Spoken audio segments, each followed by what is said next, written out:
Hello, everyone. Welcome. Thank you so much for taking the time to be with us today.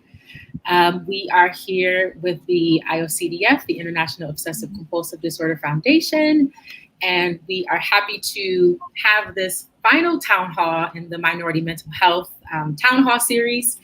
Tonight, we're going to be talking about trauma, PTSD, and OCD. Before we get started and introduce this excellent panel, just want to quickly do some housekeeping. So we want to let you know that this town hall is intended to serve as educational content, and it is not intended to replace therapy. For treatment-related questions, please be sure to work with your local provider or contact a local clinician. The International OCD Foundation is not a crisis hotline and should not be used if you are in distress or if you feel unsafe. If you are in a crisis or if you are ever feeling suicidal or unsafe, please go to your local emergency room, call 911, or call the suicide prevention hotline at 800-273-8255. To the viewers and to those who leave comments, we always want to be respectful of those and to be kind. This is a public forum and being recorded for replay online, but we still want to do our best to create as safe a space as possible. So with that, thank you again for joining us. I will start, introduce myself. My name is Jamilah George. I am one of the IOCDF Diversity Council committee members. I'm currently a PhD clinical psychology student at the University of Connecticut.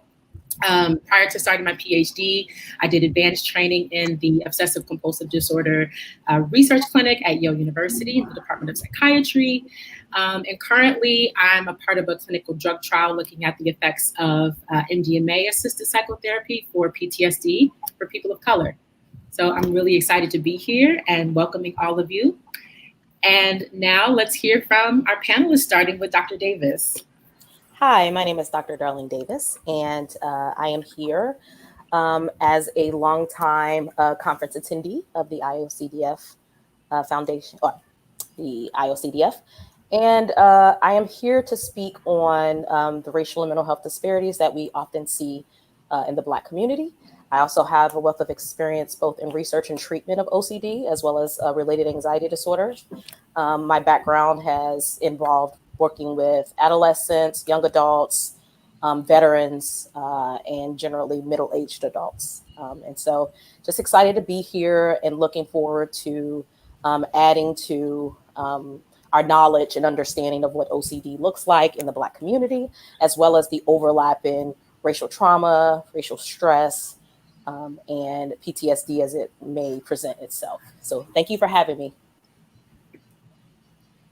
Awesome. Terrence?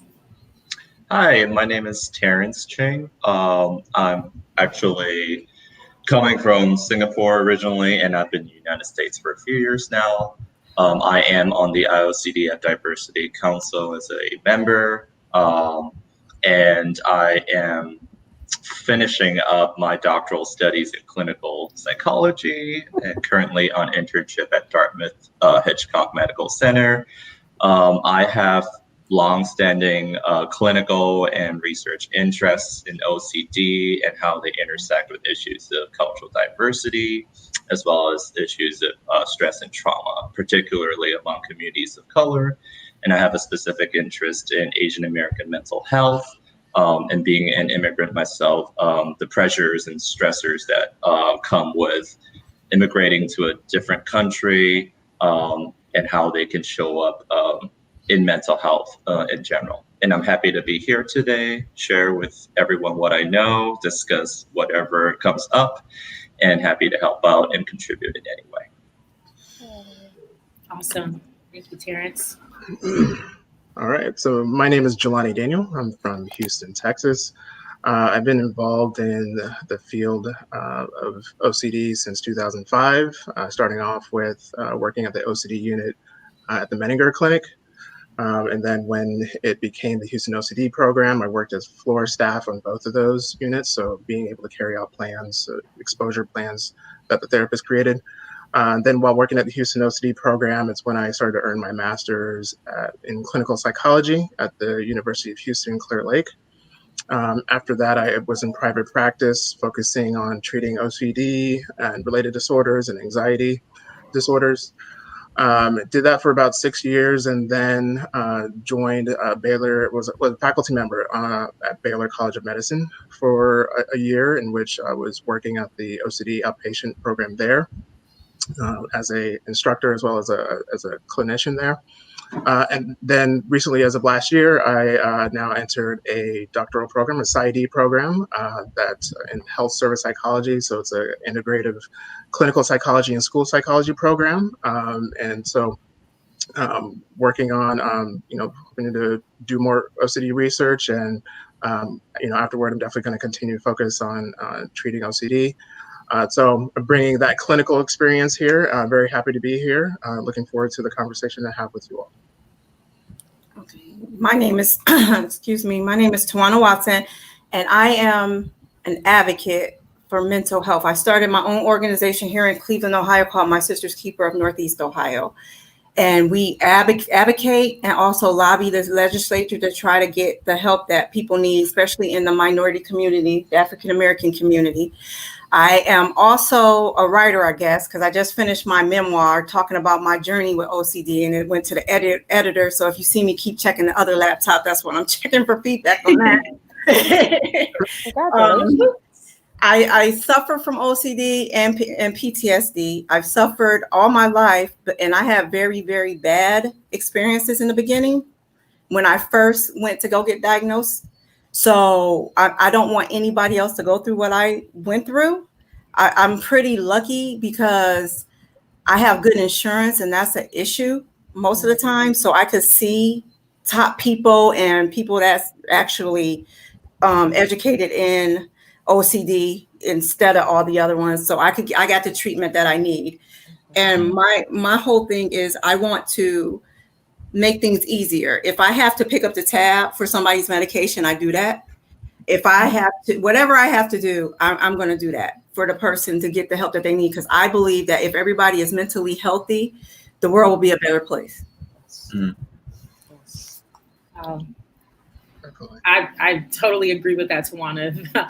The world would be a better place if a number of things were different, but certainly thinking about making mental health treatment accessible to people is affordable is such important work. And so I'm so glad that you brought that up, and I'm so excited for this panel and for all of the expertise and the research, science, and the clinical experience that is here. We have such a breadth of knowledge and expertise, ranging from specializations in racial trauma, the clinical work in OCD, the intersections therein, focusing on marginalized populations and mental health disparities, a lot of the social activism piece and kind of thinking about how to bridge that work. So we've got a lot to talk about tonight, and I'm so excited. So again, thank you all for being here. Why don't we start out hearing just a little bit, Tawana, if you feel comfortable sharing a little bit more about your story and kind of a little bit of your journey, how you came to be where you are now. Okay. And anything else you want to share?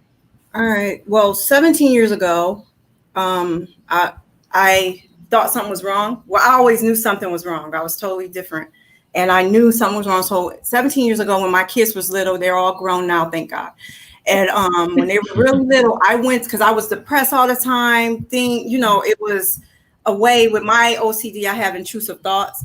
So I couldn't manage without the intrusive thoughts. So I went to a therapist, a psychiatrist, which I won't mention her name. And she diagnosed me with schizophrenia. And she put me on so much medication. One in particular, because I couldn't function, I was a zombie and I had little kids. One in particular was an antipsychotic, Seroquel. It was an antipsychotic, and she put me on a very high dose of that. My weight went from, at the time I was 120, I went from 120 to 300 pounds in 3 months.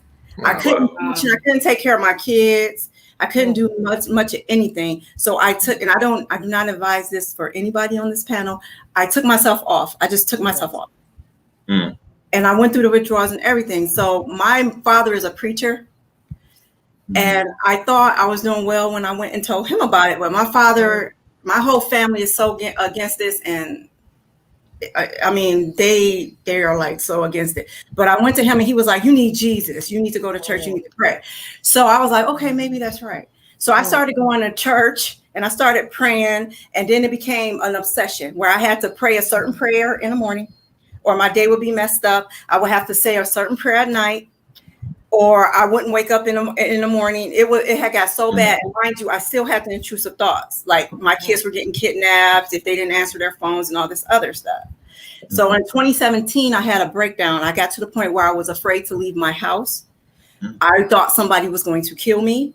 I wouldn't let no one in my house. And my brother actually came through the door with force and he took me to the Cleveland Clinic. I went to the Cleveland Clinic and my therapist and my psychiatrist now talked to me for 5 minutes and told me what was wrong with me. They put me on, my therapist put me on Zoloft, and I'm not promoting any medication, but Zoloft saved my life. It really did. The Zoloft and the ERP saved my life. I'm not coming off of Zoloft and taking intensive ERP, because I don't want any medication, but that truly saved my life. So I got to thinking, because I'm an accountant by day. So I got to thinking, it's more people like me that goes through this, I'm quite sure. So I do really weird things. So I went out into the streets of Cleveland, downtown Cleveland, started talking to people and asked them questions. And I want to say the people I talked to, most of them had the same symptoms I had. They were turned off by the mental health community. They didn't have the right insurance to go get the help that they need. And the medication screwed them up really bad. So my therapist is a white guy. But he took the training, so he knows all about culture and all this. So I got to talking to him and I was like, something has to be done. He was like, you need to understand something. People say that all of us are the same. We are not all the same. Medication doesn't look for the white person, it's not going to work well for a black person, regardless of the study. And you need to be diligent to go and do your research. So I started talking about that. And then one of the board members of my organization came up to me and she was like, oh my God, you need to do something with this. So I went to the governor originally and started talking to him. And then I found out about being a lobbyist. I got certified as a lobbyist. So I can help them do things. And before COVID hit, I was trying to get OSU and Cleveland State to give a scholarship for any African-American or other racial person to get to go and become a therapist. Nice. And not to knock Cleveland Clinic. I love Cleveland Clinic to death. However, there's not one black therapist on staff there. There's not one black psychiatrist on staff there. I did the research. Right. So I mean, that's what I've been trying to do. Before I went to the Cleveland Clinic, I ended up going to this private therapist. I'm not going to say any names. And I walked in there and I was like, I want an appointment. She turned me around and said, we don't take Medicaid. First of all, just because I look like this doesn't mean I got Medicaid. I got Medicaid insurance. And instead of her, it's just a big stigma that I found out from people, just talking to people. So I started my organization and then I went to another organization, which I'm not going to mention the name. And I was talking about why isn't there any support groups for OCD in the urban community? Yes. And they told me, well, people don't need it there. If they needed the help, they'll find it and some other ridiculous stuff. So I was like, oh, really? So I found out how to become a support group, monitor or whatever. I went and got my peer certification, my peer support certification. I just got it, just kicked off my first OCD virtual online support group. Wow. And because I promised myself, if I ever was giving a platform to do something, I'm going to use it. So I started a podcast, which started with me just talking about how it is to live like I am, to deal with my kids, to deal with my significant other and my family, my father in particular. And now I have over 21K people that actually listen to my podcast. I don't know. That's awesome. And then I started doing little stuff on Instagram, which my kids are like, don't do that no more. But I do Instagram stuff and I have like a big following and I'm using my platform to make change. And that's what it has to be about. Like my organization, we take donations. I don't get none of the money. all the donations, and half of it comes out of my own pocket, go to getting people the medication they need, getting them to see the therapist that they need to see, getting them the transportation to get to where they need to get to. And I'm trying to get the Ohio legislator to put a little fund together to help these people that can't afford it. So I'm like kind of busy. Kind of. You sound like all of us over here. Right. You're doing well. And actually, I want to ask and say something. For one, I think Tawana, like your story is so powerful and incredible, and I think the drive that you have to be able to engage in the activism, to be able to like when places weren't willing to help you out, you went out and saw it for yourself, and so. That's incredible, and I'm really happy you're able to do that, and then even giving back and be able to help others who are in your position, and so that's great. And so I had with some of the things you said, I had one question at least. So you said that when you talked to a lot of people that they were turned off by the mental health community. Right. What specifics did you hear about in terms of what are the reasons some people might have been turned off? The cost. There's not enough people that understand them, which means there's not enough ethnic people that does it. Now, it's a preference, I guess, because for me, all my doctors beside Ken are women, and that's my preference. But some people, I guess, prefer to have a Black person talk to them because they know where they're coming from. At least that's assumed. That was an issue, and the medication, they don't like the effects of the medication. Yes. Yeah, and I think that leads to some points that I think the APA did a study that showed that in terms of the racial makeup of therapists, I think it's 85% are white, 5% are in the Latinx community, 5% are Asian, and it's 4% are Black. So we're really lacking in terms of diverse representation that mirrors the ethnic and cultural racial breakdowns in our society. And so it's there's a lot more that needs to be done to be able to increase that. Not to say that people who are white can't treat people who are people of color, because as you just even pointed out, Tawana, your therapist is white and you have great rapport with them and been able to be very successful. At the same time, you also express that a lot of times people do have preferences or feel more comfortable, at least with people who are able to or at least relate to their experiences and acknowledge them. And so, the more that we can do into increasing that diversity within our, therapist community, I think the better. I think the other point, Jelani, that she made, that she was intentional about making, is she said he took the time to get trained to understand what it means to work outside of his culture and his ethnic group. And I think that's an important piece. And so while we do understand that in most of our training, we all have or are currently navigating programs, we do spend time discussing that. I also, as a person who does a lot of work with difficult discussions around race and working around allyship, I do feel like there is very much to be desired in the diversity and cultural competency training that is out there. I know that you can look in our ethics. Diversity is absolutely one of our ethics in the field of psychology, and it reads as aspirational, and so it's understandable. But I do think, if it's 85% that's white, and we have a large group of minorities who already have certain barriers, what can be done? How can we address kind of what's happening? Because right now there's a lot of racial trauma. There's a lot of people coming to terms with their mental health issues.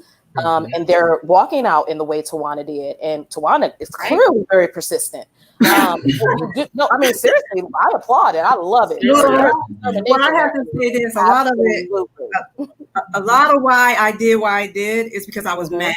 The therapist let's talk about it. And I called her and I told her she was wrong. Let's talk about, and that's the thing. Yes. So certain things motivate us, and you had anger as an absolute motivator. But we also want to be sure to acknowledge those. We don't want to look at someone and says, well, you didn't go through, so something's wrong with you. Absolutely not. The onus is not on the person seeking help. The onus is on us as mental health professionals. So if 85% of us as mental health professionals are white, and then I want to see, they're not taking stats on who perceives themselves as culturally competent or who's intentional about becoming culturally competent. But I think we as advocates, because I consider myself a mental health advocate as well, those of us who are advocates probably want to consider what it means to be intentional about being culturally competent. And that's not just a diversity course. That's not just on diversity. That's some intrapersonal work. That's some internal interpersonal work. So I applaud you, and I want to make sure that I pointed that out for our audience. As you're looking out in the community, feel empowered to say, so tell me how you feel about working with a person, a Black person. I identify as Black. How do you feel about working with a Black person? How familiar are you with some of the things that are going around that may be concerned to me? Feel empowered to do that and watch their responses.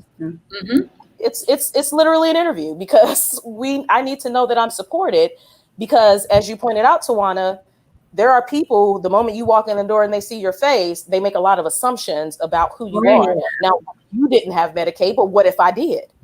Right. So what if I had Medicaid? So do I get treated differently? That's not okay. So these are the things that the people that you interviewed are talking about. So we got to do better for us. Yeah. And I think too that it highlights the need for a practice of cultural competency, right? It's like you were just saying, Dr. Davis, it's not like, one diversity class, I checked the box off. I did my training. I learned, I took a lesson. I had a lecture. It's not a singular thing. It's not something that you achieve. It's something that you practice to understand more and more. It's really a lifelong journey of being culturally competent. So it's not something that you arrive to. It's something that you say, I'm learning and I'm continuing to learn. It's something that requires devoted effort, right? And real attention to the needs of our clients. So Tawana, and the experiences that you had, I would say in my experience working with the OCD community and just mental health in general, you are really an outlier in that way. Because what we tend to see is that, people of color have these experiences of racism and discrimination. They experience a microaggression. And you know what? That significantly interacts with their desire to return to therapy. So what we see is it's really hard to even get people in the door, especially with OCD. OCD is even harder. We see a much later time of acknowledging or being aware of one's OCD symptoms in comparison to other disorders. So you have OCD, you finally figure out, I think something's going on. You finally get in the door. And then you're faced with a microaggression or some racist comment. Like, you know what? I'm not coming back. So now you go home and you're completely turned off from therapy. You're completely against even considering walking back into a clinic. And perhaps the time you decide to walk back into one, it can be a triggering experience. So when we think about how, trauma impacts OCD, that's one of the ways that we see it. It literally almost diminishes opportunities for future therapy. And that's so painful and detrimental, because our clients, you deserve treatment. Now imagine how your life would be if you decided, you know what, I'm not dealing with these white racist therapists. I had a nervous breakdown. That's all I could say. And you were able to find resilience in that experience and come back. And now you're advocating for this community, this podcast. You're doing facilitating a support group. I mean, really, you are a leader in your own right. So I'm so grateful for what you do. But just know it's hard. I mean, it's hard, but it's not a really common reaction after you have such a kind of painful encounter with racism in a space where you're supposed to be or you're expecting to be safe, right? This is a clinical space. You're working with a professional. That's kind of the last person you would expect. But time and time again, people of color are being confronted with issues of racial bias, discrimination, microaggressions, and then they don't get the help that they need, and that's a problem. And I think part. Go ahead, Terrence. I think part of that journey of going on that journey of trying to reach a place where well, not arriving at the place, but continually wanting to stay in this place of being culturally sensitive. And the specifics of that involve also, like, part of it involves being aware of any unconscious bias or beliefs you might have about how mental health problems present in different populations, you know? Like, I'm connecting with your story, your early part of your story, where you were told that you were diagnosed with schizophrenia when really it was OCD. So we understand how, you know, African Americans are disproportionately diagnosed with schizophrenia when they present actually with symptoms of other, perhaps less serious mental illness that could be, you know, readily and easily targeted with like really available treatment approaches. So I'm connecting a lot with that. And I was wondering if you could speak a little bit about your experience in that moment, hearing that diagnosis. What made you want to really get back out there and try to seek help in a different way? After, well, schizophrenia was the major. I had 5 diagnoses. Oh wow! That it was 5 that I found out. You know, because I had Ken tell me. Ken is my therapist, and me and him, we have a trust relationship, and that's another thing for your therapist. You got to trust them. Yes. So I asked him, and plus I'm a control freak. He'll tell you that. I wanted to know what was in my chart, and he pretty much let me see what was in my chart. And that woman diagnosed me with 5 different things. And I asked him point blank, I was like, do you think I have any of those? He was like, no, you have OCD. I mean, because she didn't, but we're going to leave that alone. But anyway. So you talk about triggers, right? You're being triggered right now. You're living in trauma. No, we're laughing, but that is very traumatic. Yeah. So we're talking about trauma. This is very traumatic. But go ahead. Well, I got PTSD too. So when she told me that, because I'm a person that loves to know what's going on with me, and that could be a control thing. So when she told me that, I looked up all of the things, and because she was a doctor, or per se, I believed everything she said. So I was like, oh yeah, I do mimic bipolar disorder and some dissociative disorder crap, you know. So I'm like, okay, I do mimic some of that stuff. So it's probably right. I didn't question the medication she was giving me, and I should have. And I was just taking this medication, and I don't know what it was, because like I said, my kids were small. I couldn't even be a mom to my kids. And I just was like, I'm not doing this no more. And I took myself off all those. I was on 10 different medications. When I came off. And after that, I was like, I talked to my dad, who's a preacher, and he's like, go to church. So I tried to go to church, like all Black people, you know, go to church. Jesus will save you. And I did all of that, but it didn't stop. Now I question everything, and I tell people I talk to, question everything. Question medication. They tell you Google is not your friend. Don't go on Google. Go on Google and find out, because you know you better than anybody else. And medications, I still don't know. And I asked Ken this. When was my appointment? I asked him this the last appointment. I was like, what do you think the medication's done to my brain? Because it did something to my brain, I'm sure. And he was like, we really don't know. We really can't say. You know, so people are getting diagnosed wrong and getting on all these powerful medications. We don't know what's going to do to their brain. Alzheimer's, and even kids now is getting medication, which is like, are you kidding me? We don't know. And that's a shame. But I did call this doctor. And she told me, well, she's trained for depression or whatever. Well, okay, that's fine. Don't just treat people like that. And I think I kind of put her in her place. So, I mean, like I told her, when somebody presents to you and you don't know what you're doing, it's okay to say, I don't know. Absolutely. I mean, if it's an ego thing or whatever. And I'm sorry for getting on my soapbox, but no, that's why you're here.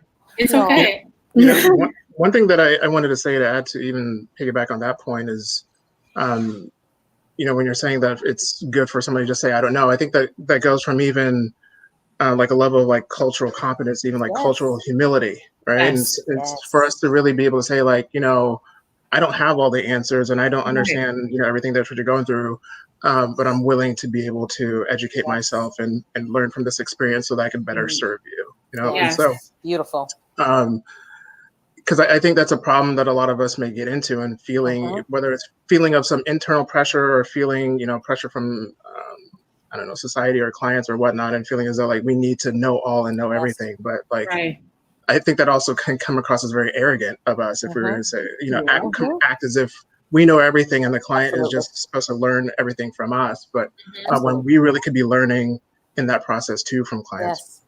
And so, well said, Jelani.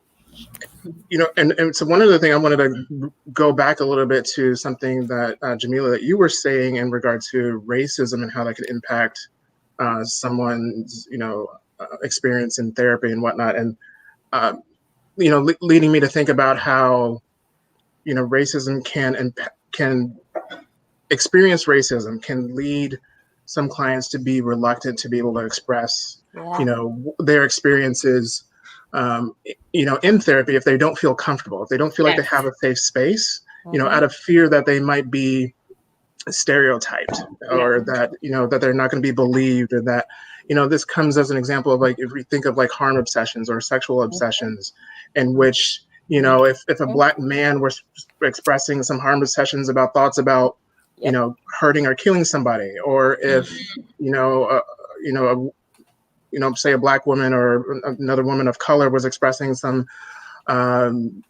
sexual obsessions in relation to, some, doing inappropriate things, sexually or whatnot, then, they could maybe be reluctant to express that they're having these thoughts out of fear and maybe even misunderstanding that they're going to be viewed as this way. And actually, I'm sure it has occurred in many situations where people are like, like Tawana said, like she was, misdiagnosed as being schizophrenic, and so someone may be diagnosed as a deviant of some sort, instead of being seen like this is actually OCD.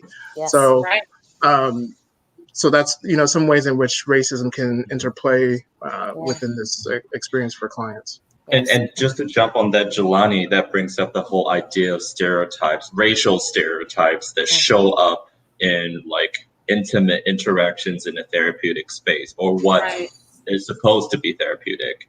Having some unconscious beliefs about Black men being aggressive and violent. And you hear a Black male with OCD expressing to you, I am afraid that I might harm my partner. What's that going to show up for someone who doesn't have proper training in OCD? That might end pretty badly, like you might involve some authorities that would, exacerbate that person's mental health condition. And I see Tawana shaking her head because I'm going to guess that you probably have heard of stories of people in the community have had such really terrible interactions with mental health professionals who weren't just properly informed about, the fact that OCD doesn't discriminate. Yeah. Well, I have a funny joke about that because I have a great, and I am so blessed because I have a great relationship with my doctor and my therapist. I really do. And we have this running joke because they always ask me at the end of every visit or televisit, whatever you want to call it, do you have any intentions of harming yourself? I say no. And then they say, do you have any intentions of harming others? And I always stop, and this is a running joke. And I tell them, yes, I am a bit homicidal, but not with intention. That's a running joke I have with them. Ken had told me that a guy came to him right out of jail or whatever, and he was having thoughts about molesting his daughter. And he was talking to him kind of reluctantly. It was a Black guy. He said that he was so reluctant because he expressed it to somebody in jail, and they wanted to get more charges instead of saying, is it intentional? Right. Wow. Do you intentionally want to do that, or are you thinking that? And he said he had to really talk to this guy because he was like, well, I do have bad thoughts about my daughter, but he wasn't going to hurt her. Right. And but because he cared that. Yes. It's funny because when Terrence was talking and then you kind of reiterated exactly what I said. Terrence, we worked around sexual orientation as well as pedophilia OCD. We've worked in that area. And so we had to do some very intensive training on how to differentiate between actual pedophilic behavior and the type of intrusive thoughts that comes when you have pedophilia OCD. And so that's an excellent point. How, the point that Jelani made and Terrence made of how, if you don't know what you're doing, or you don't have that training, and you also have no awareness of your biases, that's very, very dangerous for those in our community who are seeking help. Yes. And Mila, you said something earlier, and so did Jelani. It's not that you're supposed to know. We've been trained. That's why we keep using the word training, having awareness of your limitations. The expectation is there is no arrogance. There's no space for arrogance in the Black community. And when we know the statistics of dropping out of therapy is higher, seeking therapy is higher.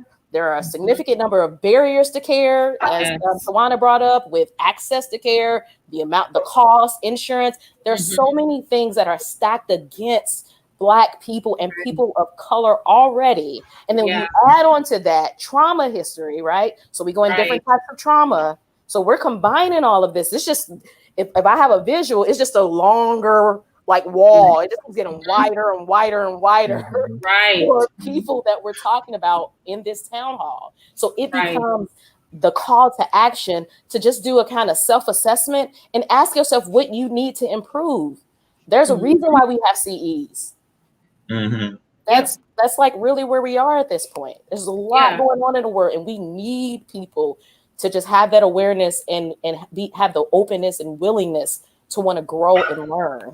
Yeah, and I think too, just to tie it back to the point of kind of advocating for yourselves. I don't for the viewers in the audience who have OCD, who maybe you have a therapist, you don't feel like you have a great relationship, maybe you don't have a therapist yet, and this is your introduction. We really want to encourage you to kind of take control and to advocate for yourself in the ways that you feel like are necessary, because unfortunately not every clinician is open to doing this self-reflective work that we're talking about, right? That really requires you to sit and say, okay, well, what are my biases and what are the limitations and what are the things that I don't realize that I'm bringing into the room, right? So to empower you, you can when you're calling, you got to ask these questions of the clinician to determine if it's a good fit for you.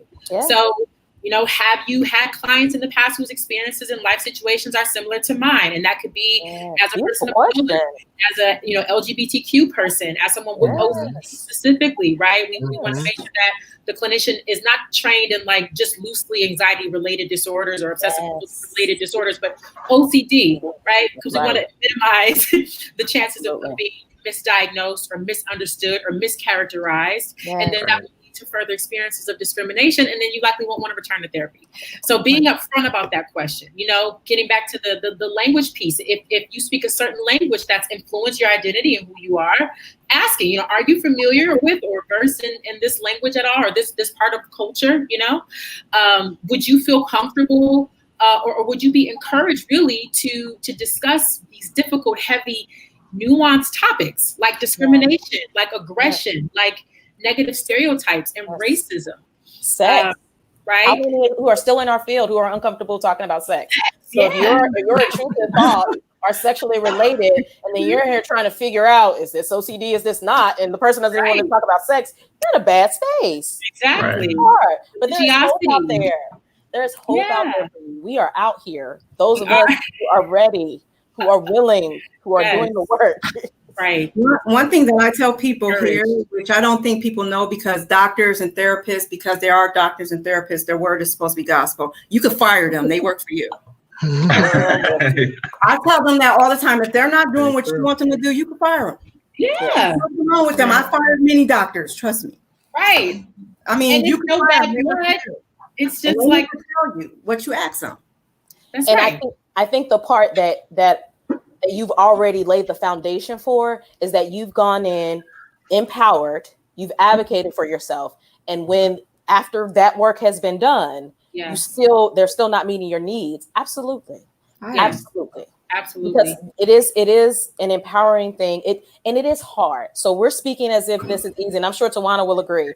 Nobody's suggesting that this is comfortable and you just got to pull out your cape and you're gonna go out there and fly like a hero. No, this is tough. It is. And as a clinician, I recognize the power dynamic and I recognize the difficulty. And part of that is making sure you have a relationship with your clinician of trust. That it is that person's responsibility to create an environment of safety, security, and openness. And if you're not feeling that, it's okay to say, hey, I don't feel safe here. Or hey, just using that language. It's not a challenging thing. It's just a reflection of how you're feeling in that moment. That is the first step of empowering yourself in right. that moment. Because sometimes it's hard to be direct, right? Yeah. So even if you're just saying, hey, I don't feel like this is helping me, or I don't feel like this is working, and then the clinician should pick up that and facilitate that conversation. That's a part of therapy as well. And there are a number of ways to go about that. So really quick, I just want to share this resource in case I forget. Sure. It's justdavia.com. We'll make sure that you have the resource in the chat. But there's a resources section. It's called 16 Directories for Therapists of Color. And it's really powerful. It kind of encompasses all Asian mental health, Bay Area Muslim therapists, inclusive therapists, right? So that's getting at the kind of social justice orientation, thinking about kind of the multiple marginalized identities with which many of us have, right? Latinx mental health, melanin and mental health, etc. There's several resources that are available for you there. So make sure you get that, because it can be overwhelming to say, just go, we're out there. But here is one practical way that you can find them. There's several other resources, like a meditation guide for wellness professionals. There's a guide to how to find your dream therapist. So check out that resource and be empowered to advocate for yourself, because you deserve to be well. Yes. Yeah, then that's an excellent resource, Jamilah. And I just wanted to piggyback on what Darlene was saying in regard to, in terms of like how a therapist should really present themselves. And one thing that I tend to do when I'm working with clients, especially in the first time when I'm meeting with them, especially because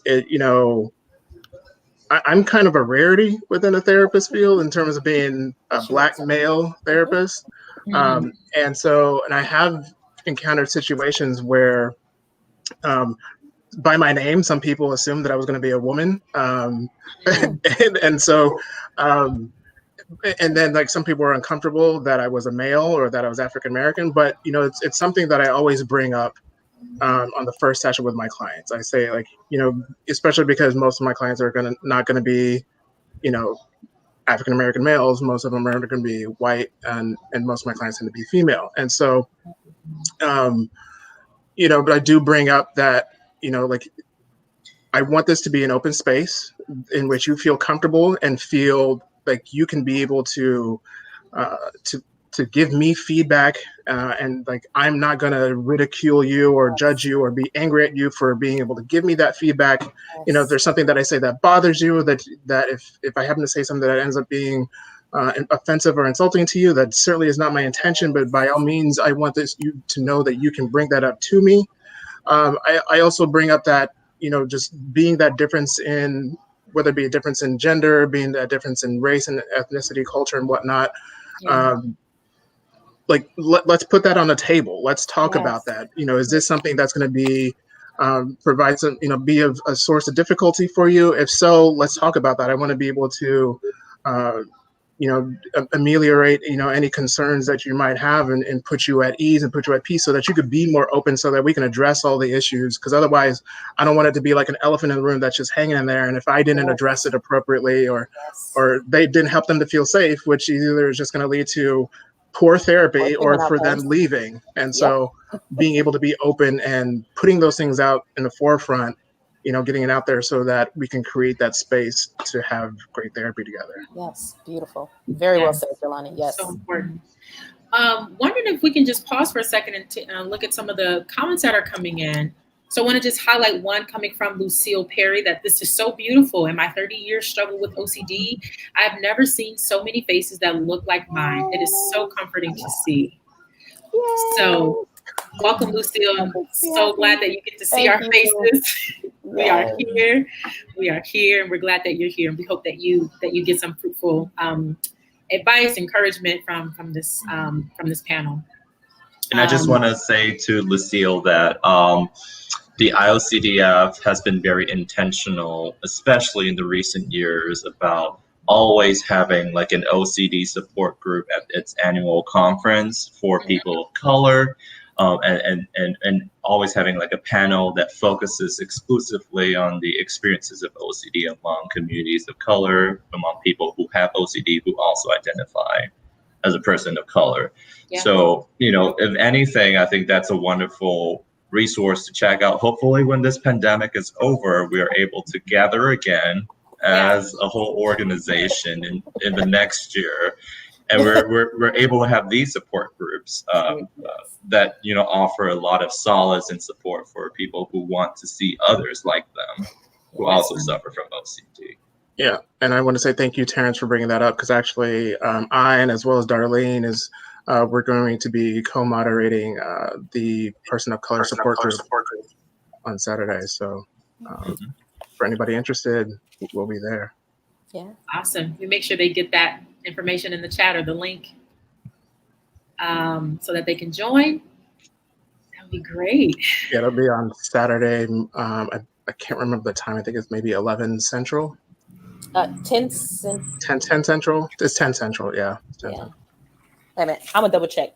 I will get that. Yeah. For you. We'll make sure you have the information. Okay.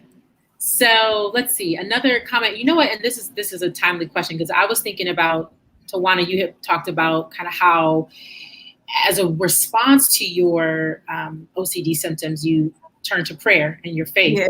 And then prayer became a compulsive behavior, right?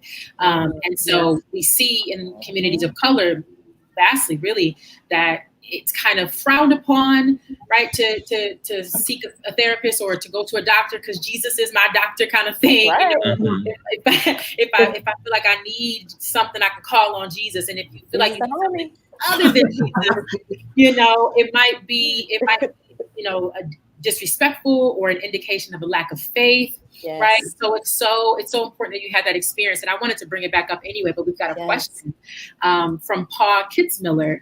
Tawana, have you ever advocated about OCD or mental health in local churches to try to dispel some of the misconceptions about seeking mental health treatment in your community, to break through any existing reluctance? Great question. My father is a Baptist preacher here in Cleveland. He has his own church. I went to him after I had my breakdown and everything to talk to him when I was getting help and stuff. And I was telling him, I tried to have a conversation with him, but you got to understand, my father was raised down south and whatnot, and they have their own beliefs. He was dead set against that. Therefore, his congregation kind of followed him. I did try to go to other Baptist churches, and they were not even feeling that. So it's like, they're kind of like, well, you must have did something wrong for Jesus to do this to you. And then they started getting scriptures out the Bible. Yeah. I started getting all these scriptures out the Bible that I should be reading and I should be following this life. And trust me, I changed my entire life. I mean, I stopped sinning per se. And the thoughts didn't go away. So it wasn't that. But to have a father as a preacher is kind of hard. Yeah, we have this perception, I would say, in the Black community specifically, but I think it's generalizable to communities of color, that mental health treatment and faith and spirituality cannot coexist. And that is a false dichotomy. The reality is they can work in tandem. In fact, a lot of the community mental health work that we've seen that's been most effective, it has been because we brought in leaders from the spiritual communities, local pastors, right? Missionaries, prayer warriors, to get training from mental health professionals to recognize signs of depression or anxiety, and for OCD, really to just have this minimal conversation that we were talking about how to differentiate between what an OCD symptom may look like and what another symptom, someone who may actually need help, looks like. Wanting to think about, like you said, intentionality. Is this symptom distressing for you? Is it are you engaging in prayer because you really believe that, like, it brings you peace and like it brings you closer to the Lord and like it's welcomed? Or are you doing it in response to an internal distress as a means to try and alleviate distress, right? So all of that to say, bringing in our leaders from our spiritual community is only going to enhance mental health treatment for people of color. So we want to encourage that. So Dr. DeLapp, I think he's in New York again.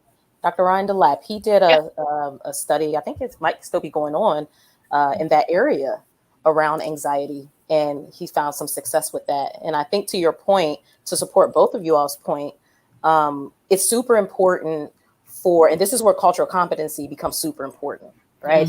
And it's understandable that those seeking treatment would want to seek out someone who is Black, who also understands what Black church is, right? Because from the outside looking in, you'll understand it as one thing.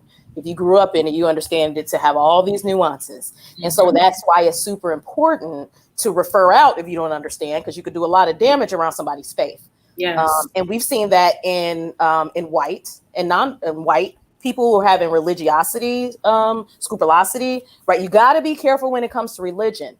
But when you add that intersection of the Black church, right, in OCD, there are nuances to that, given what the church has functioned, or how the church has functioned in the Black community. We go back to civil rights and, that kind of thing, right? So it's super important to understand that intersection so as not to encourage someone to say, well, why don't you could just leave the church or separate or do, well, you're kind of pulling out an identity piece. And if you don't understand that, then you're actually doing more harm than you are helping, because it causes an internal, like some more internal distress about how to navigate this. So there is work that is being done because in the Black community around that because of its importance. But if I could say anything to the larger community, there are clinicians who understand that dynamic, and this is where it becomes super important to seek out diligently those who understand that dynamic for you. And if you find that, they're not available, then you might want to tap into IOCDF diversity committee so that, those resources can be available to you. And if I'm speaking not in the full nature of how the diversity committee functions, speak up, you guys, so that that resource can be available. Because I think it's important to give people a place to start when it comes to trying to piece these things out. And I'm not always sure kind of where to go with that. So you guys can take that over. Can I just answer this question from Ashley Hart? Because she said, read Job. Okay, I read Job. Job didn't take away the intrusive thoughts of me wanting to kill my children. So that don't help. I just wanted to address that because she's like, read Job because God tells you how to go to trials and tribulations, which is true. But it didn't help me. So I can't speak for anyone else. So I can't see Ashley's comment, but even when we talk about treatment, right? So a lot of times when we're treating OCD, depending on what segment it falls in, so there are some practices that you want to monitor and manage as it relates, especially when you're dealing with scrupulosity, right? So we don't want to overexpose. It's like, for example, if we're dealing with cleanliness OCD and somebody's washing their hands. So we don't tell people stop washing your hands per se, right? You got to do cleaning practices, right? So it's the idea when you're dealing with that kind of thing is not to read the Bible, but as Jamilah was saying, understand the function of reading the Bible. So it could have easily been, I read Job as a function of understanding the Bible and studying the Bible, but that may not be any way connected to this OCD intrusive thought. So it's not as simple as this practice and this practice, we put that together and everything's fixed. It's not ever that simple. So that's a large community to understand that there is a spiritual practice that the Bible serves a function in studying and developing your spiritual understanding and enhancing your relationship with God. But that doesn't always translate and map onto how I treat OCD. So I just wanted to make sure I clarified that. And God created therapists and psychiatrists. That's right. Truth. That was my thought too. In terms of, how can we reconcile, what the Black church says, how you should deal with whatever's coming up in your mind that causes you distress versus the availability of resources in your environment. So, like for some people, like you said, God created therapists who are well-versed in treating these kinds of problems. So I should utilize that resource and honor God's creation in that sense. Right. And that a prayer that is connected, a prayer that is a compulsion is not the same as a prayer that is in devotion. Those are not the same thing. Yeah. So let's be clear about what those are. I mean, I'm sorry. Go ahead. I just wanted to say two things real quick. Because what I wanted to point out is that, prayer can be utilized very well within therapy. I mean, if that's something of a person's value in terms of their faith, and that's something that we want them to be able to practice. And the thing is, being able to differentiate between, actually, just as you said, Darlene, like, the intention. Like if you are praying for the purpose of just being able to satisfy OCD, Right. that to diminish your distress and anxiety and whatnot, or guilt, then that's not, you're not doing prayer in the sense of how you really value prayer and your spirituality and religion. But if we're looking to work on being able to do prayer for the reason as to why you pray, making your faith, being stronger within your faith, then that is what we want to move toward and help clients move toward, and being able to use prayer in that manner. And so, and then the other thing I just wanted to add, so to Tawana, actually, Ashley was saying, it's a little bit difficult to read all the comments as they're coming in, but she wasn't saying that you needed to read Joe, but she was being saying that the way that the people within the church were treating you was inappropriate and was wrong. I think that's what she's saying. And so not that you needed to read anything to find help, but that by them telling you that was wrong. And she's really relating to you. So I just wanted to make that clarification. Okay. No, I just, with me, when it comes to the prayer piece, it was not right. It was not done right. I would get up and I had a list of scriptures that I would read. And if I did not read these scriptures in a particular order before a certain time, my day was messed up. The same way with going to sleep. If I didn't read these particular scriptures and pray for like 3 hours, and this is not exaggeration, that's my kids, they'll tell you, I used to go and pray for like 3-4 hours because I felt if I didn't do this before I went to bed, God would kill me. So it was wrong. Prayer for me was wrongly done.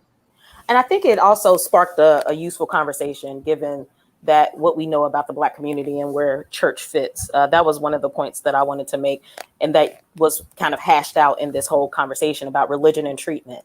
There are there's a lot of misinformation, myths that we talked about earlier. We're going to plug some of these myths about what it means to seek out treatment, and how you must not be praying hard enough, or prayer will do, or there's something wrong with what you're doing if you're dealing with mental illness. I think it was, and I appreciate the person who made the comment for even pointing that out and supporting her in that. And I also think it sparked a very important conversation for a minority mental health panel, because it needs to be called out. That's one of the things we got to work on in our community. Absolutely. And I think, too, this might be a good time to kind of shift a little bit, bring it back. I'm really glad we had that conversation, because it is important in many communities of color, right? We do confront this issue of kind of feeling forced to choose between our faith and our mental health providers or our medical providers. And really the answer is that they can both provide the care that you need, and probably in different ways, separately and in combined ways that would really, propel your wellness. Thinking about underlying or kind of naming those myths and kind of demystifying some of the things contributing to physical and mental health. We had talked a little bit about kind of thinking about what contributes to the disparities in mental health and physical health treatment for people of color.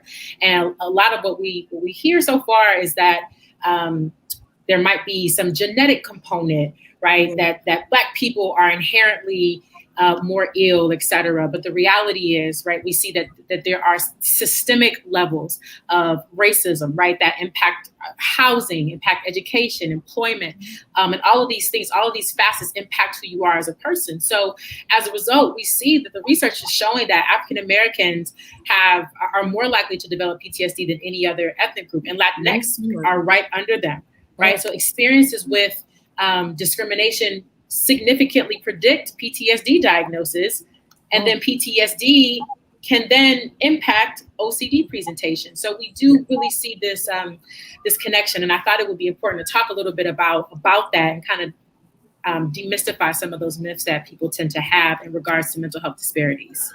I could say a little bit about that. I think, so what you're getting at is, and how race is often seen as this determinant of health, in that, Black people are more likely to develop diabetes or develop hypertension because of this myth that, there's some sort of genetic predisposition to develop that, when it's more of As you mentioned, like really the aspects of racism that we're really experiencing that can lead to like racial trauma and an increased amount of stress and having to deal with that on a daily basis, because as African American or Latinx, other people of color, we experience racism and can experience racism on a daily basis. And so it's, this is really, something that is often overlooked and is really more of that determinant, that social determinant of health, and that the racism that one experiences. And so it's really important to, for therapists to really be able to ask those questions of their clients, of like, what is your experience of racism, and how has it affected you? Because that can often go overlooked, and when that could be a big reason as to why a person is there, or some of the problems that they have, even the difficulties in therapy, as I already mentioned earlier, as to why they might be reluctant to vocalize some of their difficulties. So being able to address that directly and ask the questions, I think, is an important thing for us as therapists to be able to make sure that we do to, all persons of color, or, and actually, I would say that we shouldn't even just limit it to people of color. I think it's also important to be able to raise a question of, say, like in today's climate, the cultural and political climate now, with Black Lives Matter movement going on, to be able to even ask a white person and say, like, what is your experience of being white and what's going on right now? How are you? How do you feel about what's going on? How is it affecting you? Is it changing you in any way? So really, it's not something that should be limited to just minorities or people of color, but also to white, to everybody in general.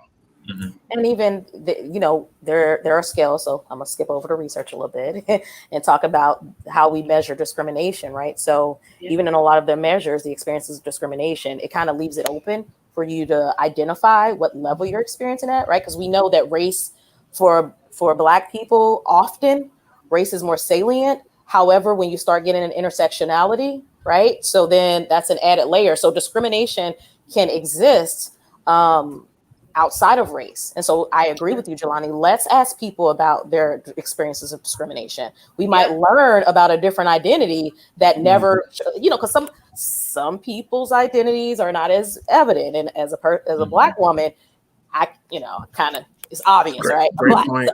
Can't get away with it. But there are other identities that are not on the surface. And so, just to be thorough with that, we know research has shown that discrimination has physical and mental health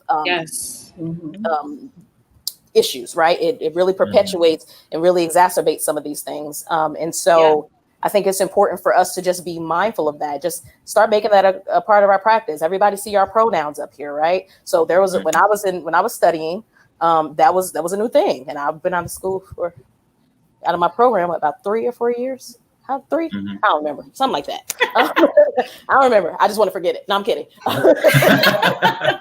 Kidding, but not kidding. But seriously, so you see our pronouns up here. This was an intentional conversation. So we need to start having intentional conversations about acknowledging how discrimination impacts our lives, impacts the lives of our clients. It is linked to negative mental health outcomes. It is linked to negative physical health outcomes. So let's create the space. Yeah, and I think too that I've had this conversation with others, and for some people, it's not automatically apparent how OCD and racism and PTSD can be linked. But I want to provide an example for those who may feel like they're struggling with that. So we know about the killing of Breonna Taylor, right? Who was lying in her bed asleep with her partner when the police entered her home with a no-knock warrant and shot her 8 times and killed her. And so now this is a Black woman who was doing nothing wrong, literally in bed. So now we have the experience of vicarious trauma for other people who it didn't happen to them, but they learned about it, they read about it, and that's terrifying because I'm a Black woman, that could have been me. So you can almost internalize the fear in that way. And if you have OCD, it will map right onto your OCD. Oh wow! So now maybe I have compulsions of checking my door. to make sure that it's locked, or I'm taking all these extra precautions to feel safe because I'm afraid that the police might break down my door and come into my house and kill me because I'm a Black woman and I'm perceivably a threat. Right. So that's an example of how we see the three in conversation with one another. And I know it may not seem, incredibly honest at first, but if you take a second to think about just the day-to-day experiences, like we've already mentioned, kind of the microaggressions and the experiences of discrimination that people experience, there's a cumulative effect over time, right? Kind of like death by 1,000 cuts. Yes. It happens to you multiple times a day, every day, for weeks, for months, for years. Guess what? That's going to exacerbate whatever symptoms you present with. So your OCD is going to be exacerbated by the traumatic experiences that you have. So they're certainly connected, and it's really imperative that you're able to put them in conversation explicitly with a professional who can really understand that complexity. Because if not, there's going to be parts of your identity, parts of your symptom presentation that are going without treatment.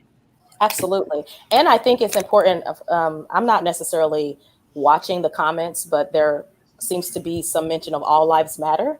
And so I would like to just kind of briefly speak to that using your example as a kind of a great example, right? So if we're dealing with folks with OCD, so we know that Black folks don't experience OCD at a higher rate than white folks. It's actually equivalent, like most anxiety disorders. What's different is we talked about this, misdiagnosis or diagnosis of it, those who we're going to see actually in the treatment facilities, right? So if you know the data from Rogers and other places, you know the number of people who are actually in the research studies. Very few of them are Black or brown because we know who presents for therapy. So in that event, if we're going with the All Lives Matter context, it allows you then to narrow in and see why we're specifically focusing on Black folks and people of color, is because we have knowledge and understanding of what how OCD maps out for white people. We have less information about how it maps out for Black people because of this reason. And so then even taking a little step further and using Breonna Taylor, so it's less likely that a white woman is going to internalize what happened to Breonna Taylor. But if I have a Black client with OCD, I need to be listening or checking for that. Because we know this is what we did with PTSD, the PTSD DSM-5, we added the witnessing of trauma, right? So we add vicarious trauma, and I'm a Black woman, and I know about Sandra Bland, right? So I'm already going to bring it in. So if you don't know about Sandra Bland, just go ahead and Google it. But I'm already fine-tuned and susceptible to these different things. And my OCD is very clever. We know OCD is clever. We'll hop on some stuff. It will. This is why we're talking about Black clients, because it's the Black clients who the OCD is going to do that one little elbow in and get them and take them just right out the door and checking. So this is an example where we have to be very specific about Blackness and what it means, because it doesn't resonate across all groups of folks with OCD. Right. And I bet it's different, right? Obviously, given the experiences with COVID-19 and the experiences that Asians have experienced in racism and discrimination. So, Terrence, I would love if you could speak to kind of this conversation from your perspective. And it follows the same similar route as you were describing, accumulating, these different stressors as you go about your life, existing in your skin, getting stares in the grocery store, people stepping away from you because of the way you look, given the current, pandemic. All of those are, stressors that you take on your shoulders, and that kind of takes away your own resources to kind of manage your own OCD. And it's no wonder why people are temporarily, washing more, succumbing to your compulsions more, because they feel like they need to do that. And they just don't have the resources to resist from those compulsions. So, given the current pandemic, the active racism against Asian Americans or Asians in this country, they all show up as the same. They have the same effect on your ability to manage your pre-existing OCD.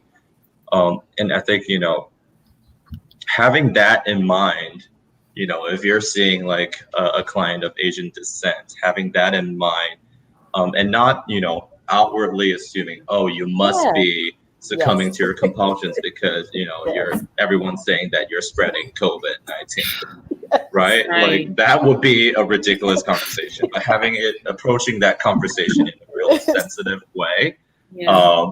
having that in mind, and having some humility to allow for the possibility that person might not, be thinking that way at all, and might not actually have any personal experiences of discrimination owing to the current pandemic. But having that conversation is always a helpful starting point for you to broaden your conceptualization. And I'm speaking to clinicians here, to broaden your view of how OCD can look and play out differently, given these crazy times that we're living in. Yes. Just creating that space, right? What Jelani was saying, create that space. Right. And if I may, I actually, so I mean, I can't speak from personal experience, but at least when I was practicing, in terms of minorities or, people of color, I actually didn't see that many African Americans. Like in terms of people of color, it tended to be more of people of the Latinx community. And so I at least wanted to speak on the Latinx community and issues in relation to trauma, and kind of connected to some of what Terrence was just saying, what Jamilah was saying, that made me think of it too, when you mentioned, about Breonna Taylor and like that, raiding, in the police raiding into her home, and how that fear and the experience within the Latinx community, or not just Latinx community, but really immigrants in relation to this country with ICE raids, right? And so how the fear of, especially within children, and like the fear that, they're going to lose their parents, and that, and stories of how this has happened, in which, kids, maybe within the Latinx community or other immigrants, or go to school and then they come home and their parents are gone because ICE raided their homes and took their parents away, or kids just experiencing so much stress and fear out of just worrying that this is going to happen to them. And then, not only just that in terms of like the raids, but also just when that does happen and being put into detention centers and camps and whatnot. And I think for everybody to just take a moment just to imagine, like, what if, like, right now while we were having this, ICE just came in, whether you're a person of color or not, just came in, took your family members or took you, separated you, and just imagine how that could feel. Like, it just, like, the horrors of that. And so, like, if I think about, like, that they took my wife away, or or they took my child too, and we're all in separate areas, like, I would be distraught. I would be absolutely distraught. And I just, it's very upsetting, to think that occurs within this country, and just the amount of trauma and stress that people in these positions experience is just horrible. And so, I think some things that we can do as clinicians, if we're working with people who are going through these experiences or going through the fear of these things happening, is, for one, again, to be able to listen to them, all right, and not to pathologize their fear as being just like paranoid. It's like, oh, nobody's coming after you. It's like, no, people are taken, literally taken away and kidnapped. I mean, there was actually something recently that I saw in the media in terms of, like, families were being held in detention in hotels, and putting messages in the windows to seek help. And like, when people try to do so, like, these unmarked agents were, just keeping people at bay. And, there were some interventions done to be able to help these people. But I mean, just imagine that, just being like, in these situations. But anyway, as therapists, like, being able to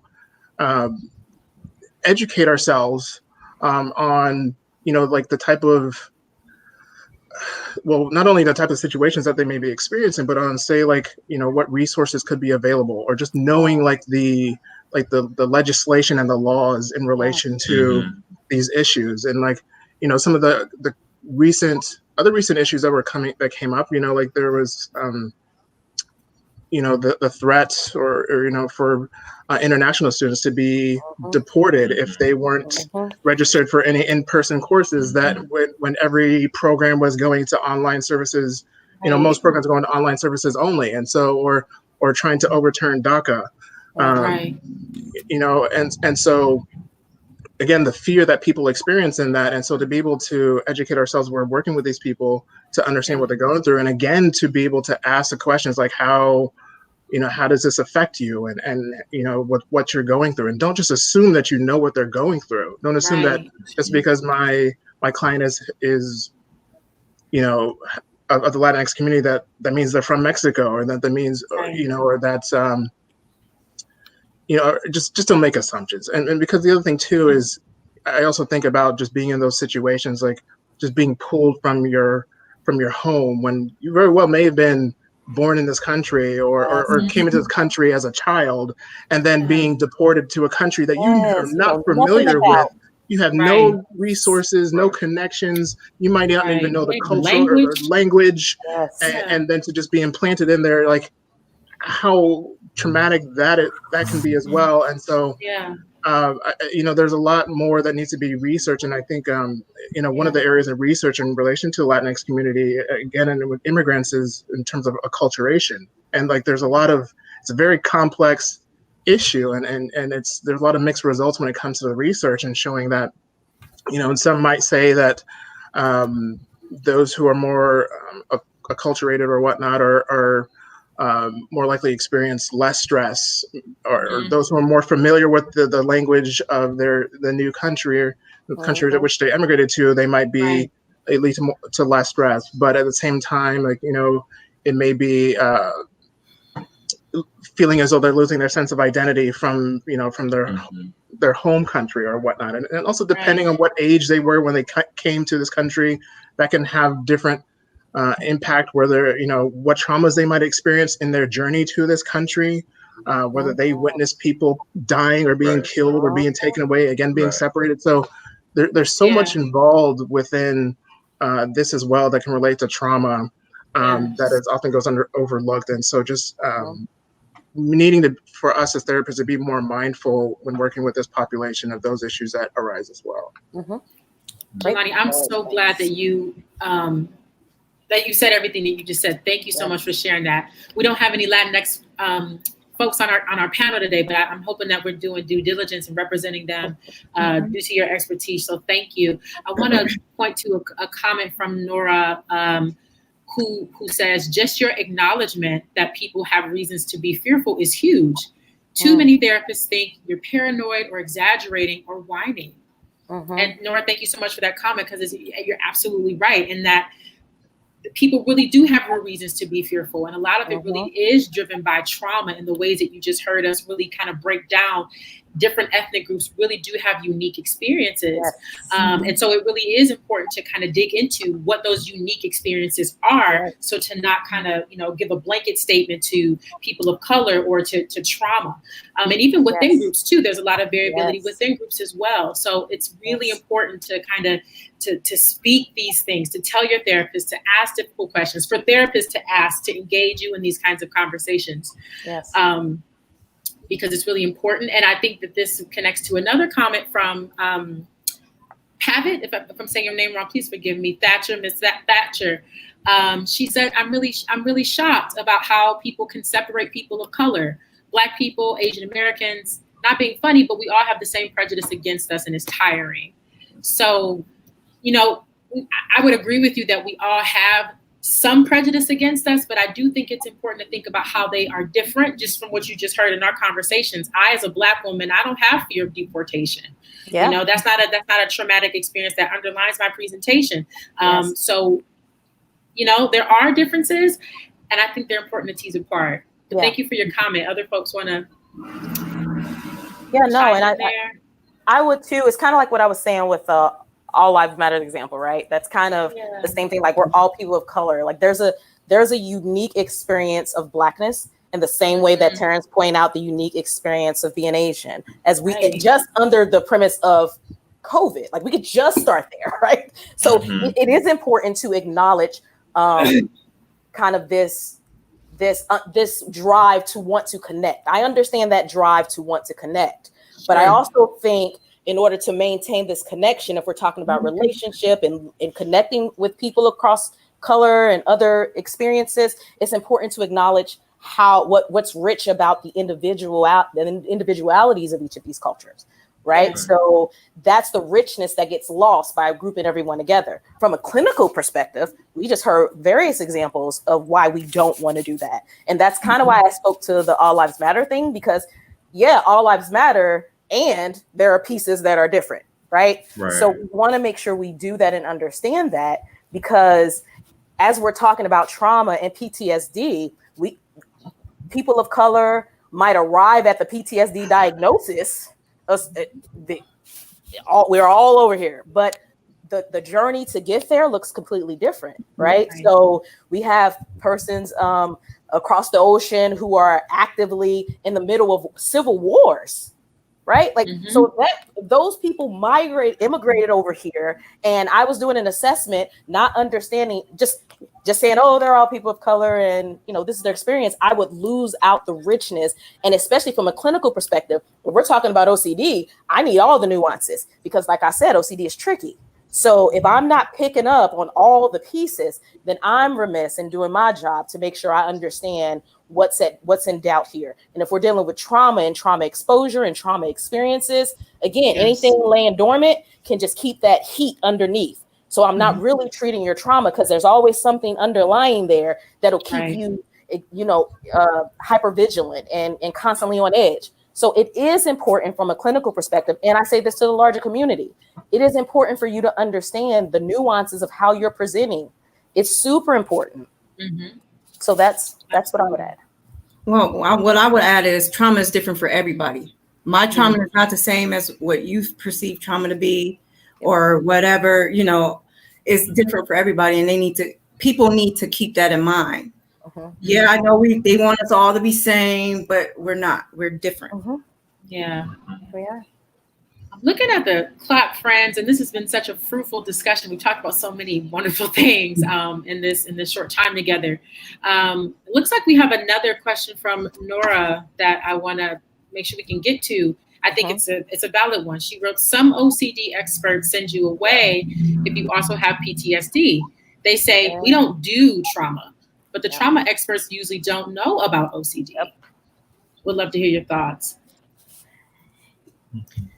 I have thoughts, but I have thoughts too, but I feel like I've talked a lot too. So yeah, I wonder if Tawana, maybe you can speak to this as someone who has PTSD and OCD. Have you experienced this from clinicians, and how have clinicians encountered both of your diagnoses in this way? Well, I was mixed diagnosed originally, but what I have with my therapist and my psychiatrist, they both gave me the same, OCD and PTSD, and they treat them differently. They're different illnesses. They treat them differently. I mean, the Zoloft works best for both. So I'm on the Zoloft, but as far as ERP and CBT, and I do mostly ERP, is different exercises for different things. But my PTSD exacerbates the OCD, and sometimes it's different. Sometimes the OCD would exacerbate the PTSD. So, I mean, I can't really think about how my treatment plan is, because I don't have it in front of me, and I do have it, but I don't have it in front of me. But they try to correlate everything together so it can mash out. Because like I have extensive flashbacks. And when I have flashbacks, I tend to see, I see myself like locking my door a lot. Once I have those. So Ken has taught me some skills to deal with the flashback, which will help with the OCD, with the ritual. So I think it depends on the therapist and what they're into. I can't really speak. I know that what he does for me helps me. But I think it's the person. If you're willing to, and your therapist, I mean, me and him go back and forth a lot about different things, and it's different. All I can say is they're treated different.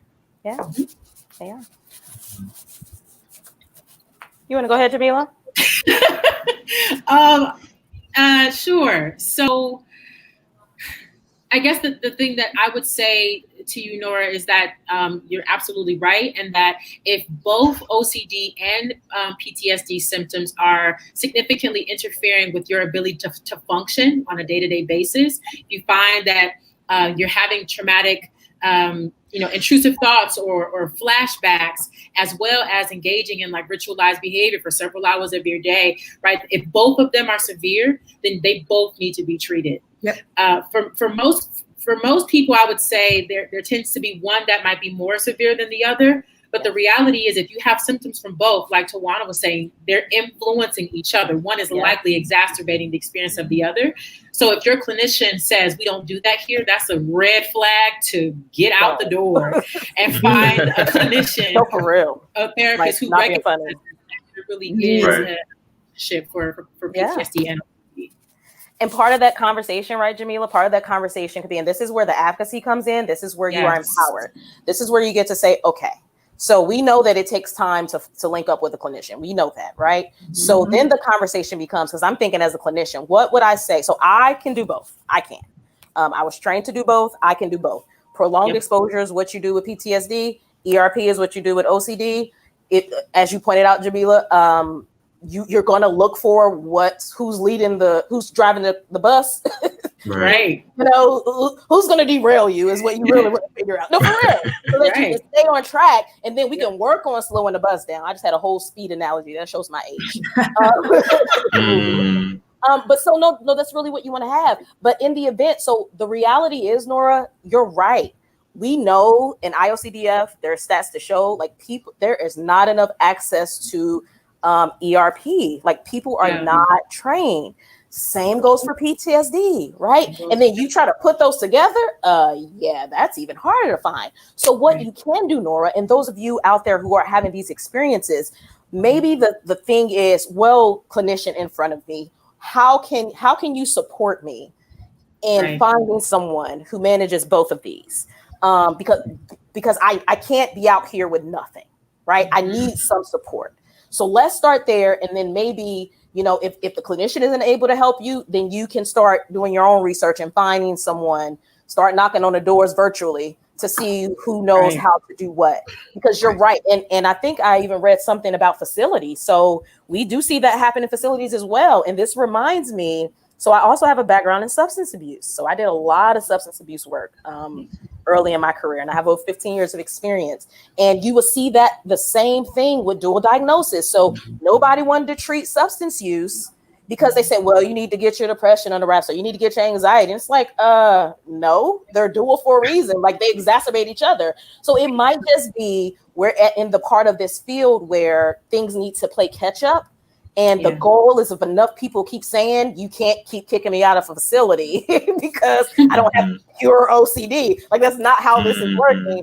Then we can see some change. Or just by hearing this enough, we're ringing this bell, enough clinicians will come together to say, okay, I specialize in this, because we do know that it overlaps. But the other thing to keep in mind on why there are probably fewer who can specialize in treating both is because it's not an automatic that they exist together. And that's the thing. It's not an automatic. So you can have OCD separate. You can have PTSD separate. You can have trauma and OCD, because that's the thing that people don't realize. Like we've been using the word trauma a lot, and that's because the response to trauma does not always reach the clinical diagnostic. You see my air quotes, diagnostic level of PTSD, but that doesn't mean you're not experiencing it as if it's not at PTSD. But then we're getting into other insurance, DSM-5 kind of stuff that you probably care less about.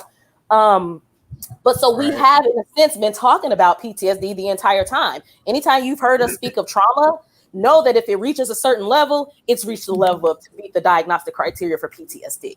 So I wanted to make sure I say that. But so that may be what you're experiencing, and it's unfortunate that there aren't enough clinicians available who feel comfortable. But the other way to look at that is we just talked about this. We don't want clinicians to be arrogant and then do harm. Yeah. So if you don't know what you're doing and I can't help you, then the plan becomes, how do I support you in transitioning to someone who can? Right. Because if you're privileged enough to have access to insurance where you're able to see a clinician, then there is a way.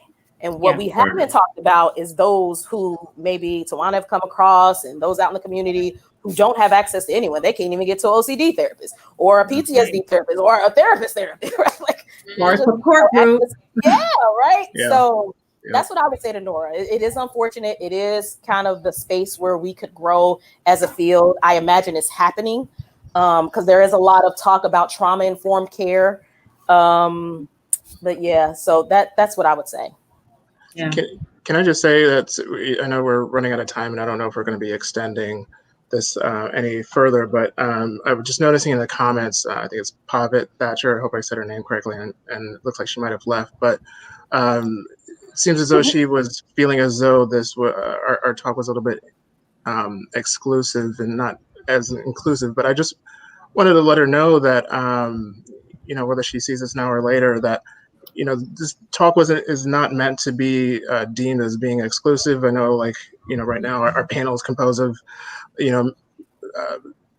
mostly Black people, and I think what Darlene was getting at is that this is an area in which we're talking about trauma and OCD, PTSD that is hasn't been researched or addressed a lot, especially in terms of Black people. But this is not to mean that we're not interested or talking about other communities as well. Terrence brought up about the Asian community, and I brought up some issues in terms of Latin community, and there's so much that can be addressed here that we don't have time for it. I mean, there could be town halls addressed to really just this issue. And I think also what Darlene was getting at is how we don't want to really get into the kind of colorblind theory of how all people of color are the same. I mean, that would be the same thing as a colorblind theory, is I see no color, but no, there are these differences between us as different groups in terms of our experiences, our experiences within our own cultures. Again, me being Black, but I actually identify a lot and have in terms of with immigrants, because I believe I mentioned earlier, my family is actually from the Caribbean, and so I'm firstborn generation in this country. And whereas my experience of that, some other people who are Black may not have that experience, and their families being, born in being in this country for centuries, right? So even within that one community, there's going to be these differences, and we have to acknowledge those differences and don't just assume that a Black person is a Black person, an Asian person is an Asian person, that they're all the same, or that we're all the same across the board. We may all very well share that we experience discrimination and prejudice based on our race. That's something that we have in common. But at the same time, there are going to be individual differences, and it looks like what Pavitt had expressed, and she was saying that she arranged marriages and beaten up every day as a kid, ran away, eloped, and parents disowned her, and that's horrible. And I'm really sorry to hear that. And that's definitely something that could, again, if we had more time to discuss, other communities and having people on this panel from other perspectives to be able to speak to that as well, and the trauma in relation to that, in relation to the Asian community. I could even go into aspects of colorism, not just racism, but colorism that's seen not only in this country, of how fair skin, lighter colored skin is seen as the ideal and as better, and you see that in India as well, and I believe in Brazil that occurs, and so Dominican Republic, Puerto Rico.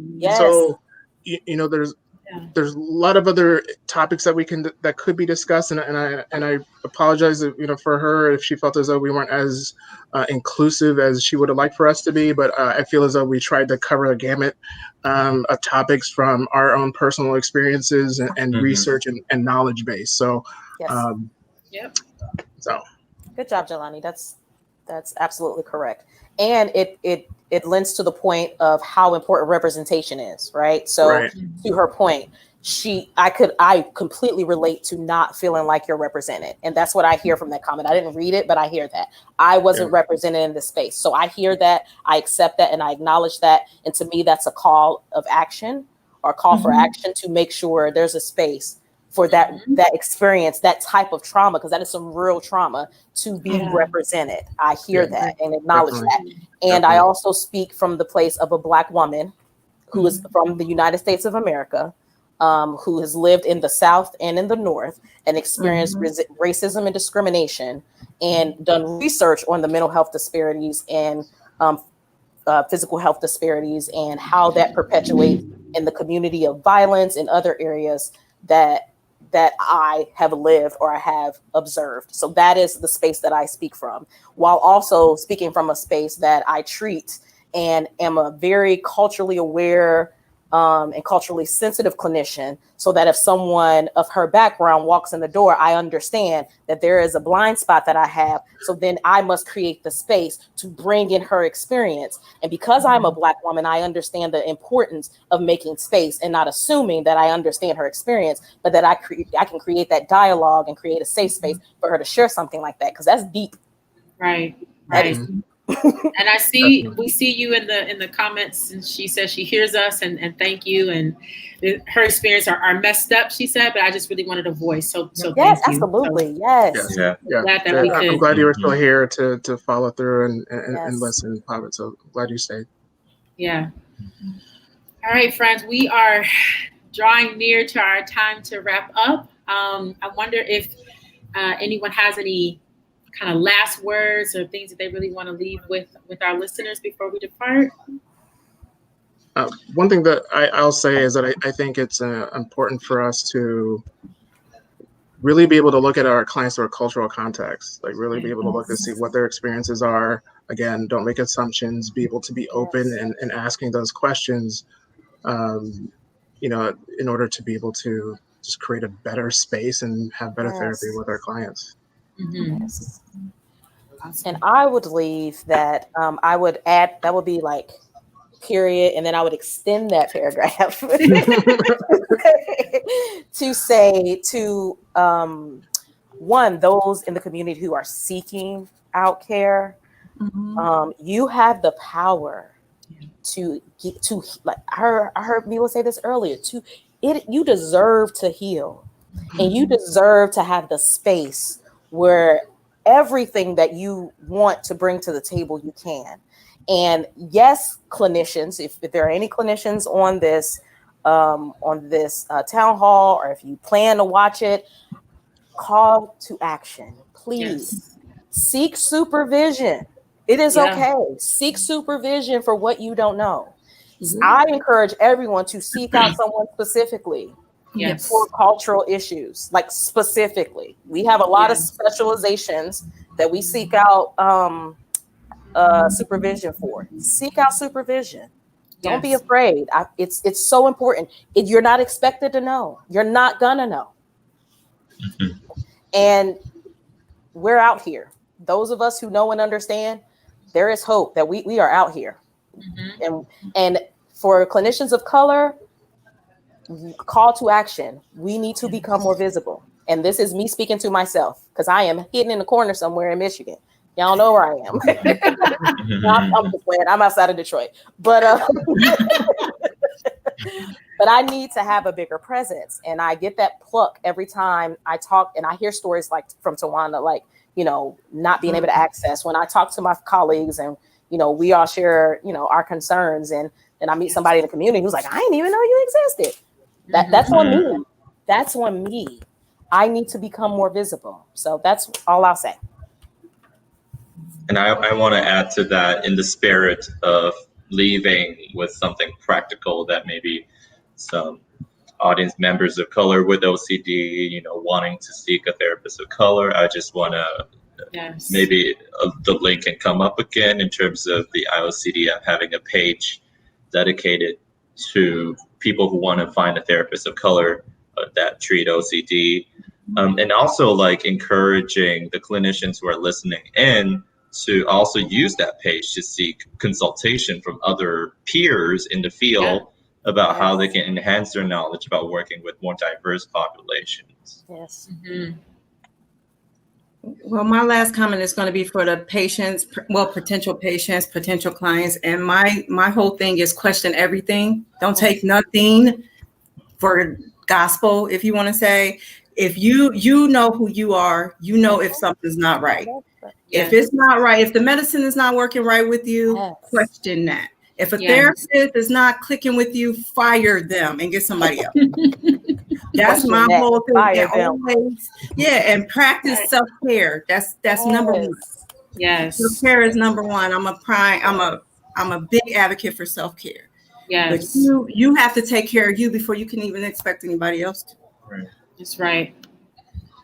Thank you so much, all of you. Wow. I guess, man, what can I say?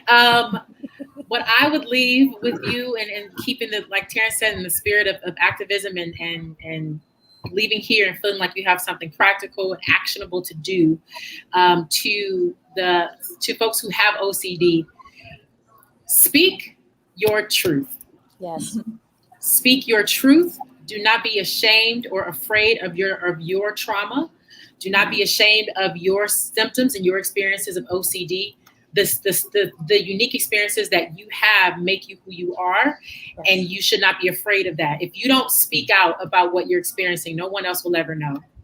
So destigmatize speaking about marginalized identities. Yes. You matter, your voice matters, your symptoms matter, your story matters. So yes. Tell it, get the treatment and the care that you need. Yes. And let's all work toward becoming more well together. Yes.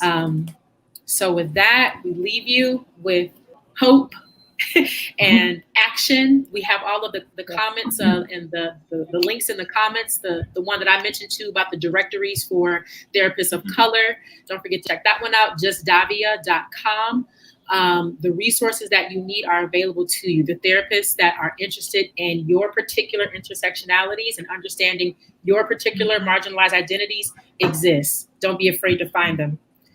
So thank you so much, everyone, for coming and joining us. Thank you so much to this incredible, powerful panel. Dr. Davis, Terrence, Tawana, and Jelani, thank you so much. Thank you. Everyone have a lovely... One last thing. Just kidding. One last thing before we go. We wanted to make sure that the folks had the email from IOCDF. So if there's anything that we didn't address, any follow-up questions, you want to link up with us, yes. Feel free to, there it is, contact IOCDF at info@iocdf.org. And then Jamilah, take us out. I'm sorry, I missed that comment. Yeah, please contact us with any questions. If we didn't get to answer the question tonight, we're so sorry. As you saw, we had so many things to tackle, but we would love to continue to be in conversation with you. If you didn't get a chance to register for the conference this year, I believe the deadline passed, but maybe send an email and see if you didn't get a chance to register, see if there's anything that they could do. If you did get to register, we look forward to seeing you and interacting on our first online OCD conference. So yes. Thank you again for joining us, and we will see you next time. Thank you. Bye. Thank you. Bye. Turd.